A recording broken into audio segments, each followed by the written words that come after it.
നിങ്ങൾക്കറിയാമോ, a man at 40 is either A fool or A physician. സമാനമായി മലയാളത്തിൽ 30-ൽ അറിഞ്ഞില്ലെങ്കിൽ 35,000 ചെലവഴിച്ചും അറിയുക എന്ന പഴമൊഴി കഴിഞ്ഞ നമ്മുടെ വീഡിയോയിൽ പ്രതിപാദിച്ചതാണ്. എന്താണ് ഇതിന്റെ അർത്ഥം? നമ്മൾ കഴിഞ്ഞ വീഡിയോയിൽ വിശദീകരിച്ചതാണ്.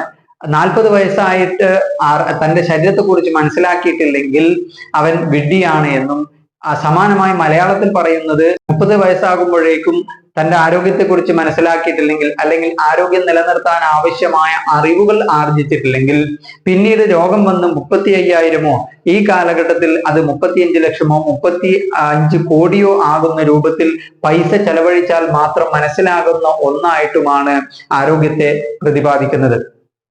എന്താണ് ആരോഗ്യം? ലോകാരോഗ്യ സംഘടന WHO, world health organization definition നൽകിയിരിക്കുന്നത് health is a complete physical, mental and social wellbeing, not merely the absence of diseases or infirmity. രോഗമില്ലാത്ത അവസ്ഥയോ അല്ലെങ്കിൽ ആരോഗ്യ ബലക്ഷയമോ ഇല്ലാത്ത അവസ്ഥ എന്നല്ല, മറിച്ച് ശാരീരികവും മാനസികവും സാമൂഹികവുമായ സുസ്ഥിതിക്കാണ് ആരോഗ്യം എന്ന് പറയുന്നത്. ഇവിടെ 3 കാര്യങ്ങൾ പ്രതിപാദിക്കുന്നുണ്ട്. ശാരീരികം എന്നതിനെ കൊണ്ട് അർത്ഥമാക്കുന്നത് ശരീരത്തിലെ മുഴുവൻ അവയവങ്ങളും കൃത്യമായി ഫങ്ഷൻ ആവുകയും ഒപ്പം രോഗമില്ലാതിരിക്കുകയും ചെയ്യുക എന്നാണ്. എങ്കിൽ മാനസികം എന്നതിനെ കൊണ്ട് അർത്ഥമാക്കുന്നത് തന്റെ വ്യക്തിപരമായ കഴിവുകളെ കൃത്യമായി പ്രകടിപ്പിക്കാനും സാമൂഹികമായ അല്ലെങ്കിൽ കൃത്യമായ ജീവിത സാഹചര്യവുമായി പൊരുത്തപ്പെടാൻ കഴിയുക എന്നതാണ്. സാമൂഹികം എന്നതിന്റെ അർത്ഥം താൻ ഇടപെടുന്ന എല്ലാ മേഖലയിലും കൃത്യമായി അതിനെ ആ സാഹചര്യത്തോട് പൊരുത്തപ്പെട്ടു പോവാൻ കഴിയുക എന്നതുമാണ്. ഇങ്ങനെയാണ് WHO പ്രതിപാദിക്കുന്നതെങ്കിൽ മലയാള സാഹിത്യത്തിലേക്ക് വന്നു കഴിഞ്ഞാൽ മഹാകവി ഉള്ളൂരിന്റെ ഒരു കവിത നമുക്കിങ്ങനെ വായിക്കാം. ആരോഗ്യം ധനം, ആരോഗ്യം പുണ്യം, ആരോഗ്യമേ സർവസൗഖ്യ സാധനം. ആരോഗ്യവാനായ ദരിദ്രനുള്ളൊരു ഭാഗ്യം, ഭരിക്കലൊരു രോഗി ഭൂപൻ.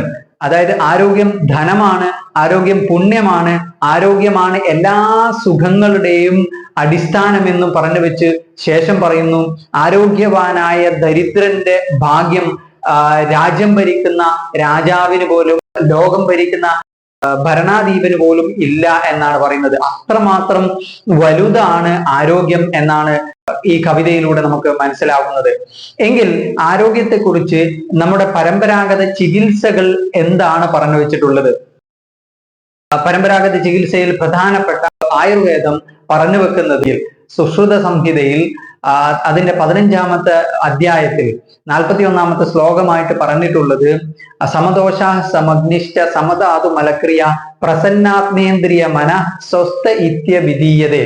അതായത് സമദോഷ, അതായത് എല്ലാ ത്രിദോഷങ്ങൾ കൃത്യമായി ശരീരത്തിൽ ആവുകയും ദഹന പ്രക്രിയ കൃത്യമാവുകയും ദഹനാഗ്നി കൃത്യമായി ഫങ്ഷൻ ആവുകയും ഒപ്പം അതിനുശേഷം ദഹിച്ച് തന്റെ ശരീരത്തിലേക്ക് ആയി മാറിയ രക്തവും രക്തമായി മാറി, മാംസമായി മാറി, അത് മേധസ്സായി മാറി, അസ്ഥിയായി മാറി, മജ്ജയായി മാറി, അത് പിന്നെ ശുക്ലമോ അടുത്ത ഒരു പ്രൊഡക്ഷൻ അടുത്തൊരു വിത്ത് ആയിക്കൊണ്ട് അണ്ഡമോ ബീജമോ ആയി മാറുന്ന കഴിച്ച ഭക്ഷണം കൃത്യമായി ഈ രൂപത്തിലേക്ക് മാറുകയും ഇവയിൽ നിന്ന് മലവും മൂത്രവും അതുപോലെ തന്നെ കഫവും വിയർപ്പും വായുവുമായി പുറന്തള്ളപ്പെടുകയും ഈ പ്രവർത്തനം കൃത്യമാവുകയും ചെയ്യണം.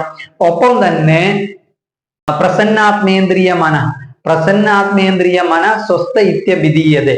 പ്രസന്നമായ ആത്മാവും പ്രസന്നമായ പഞ്ചേന്ദ്രിയങ്ങളും.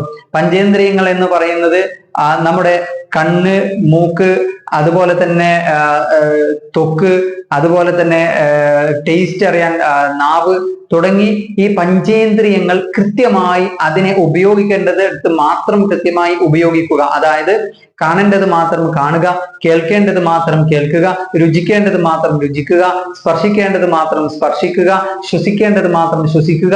ഈ നിലയിൽ കൃത്യമായി പഞ്ചേന്ദ്രിയങ്ങളെയും കൃത്യമായി കൊണ്ടുവെക്കുകയും ഒപ്പം പ്രസന്നമായ മനസ്സാവുകയും, അതായത് ദേഷ്യമോ അല്ലെങ്കിൽ ഉത്കണ്ഠയോ ഇല്ലാത്ത ഒരു അവസ്ഥയും ഒരുവനുണ്ടോ അവനെ സ്വസ്ഥൻ, ആരോഗ്യവാൻ എന്ന് വിശേഷിപ്പിക്കാം. അപ്പോൾ ആയുർവേദം ഇത്രയും ബൃഹത്തായ രീതിയിൽ ആരോഗ്യത്തെ കുറിച്ച് പ്രതിപാദിക്കുന്നത് ഏതൊക്കെ മേഖലയിലാണ്? ശരീരത്തിന്റെയും മനസ്സിന്റെയും ആത്മാവിന്റെയും അടക്കമുള്ള പൂർണ്ണമായ ഒരു സ്വസ്ഥിതിക്കാണ്, അത് സുമഞ്ജസമായി നിൽക്കുന്നതിനെയാണ് ആരോഗ്യം എന്നാണ് പ്രതിപാദിച്ചിട്ടുള്ളത്.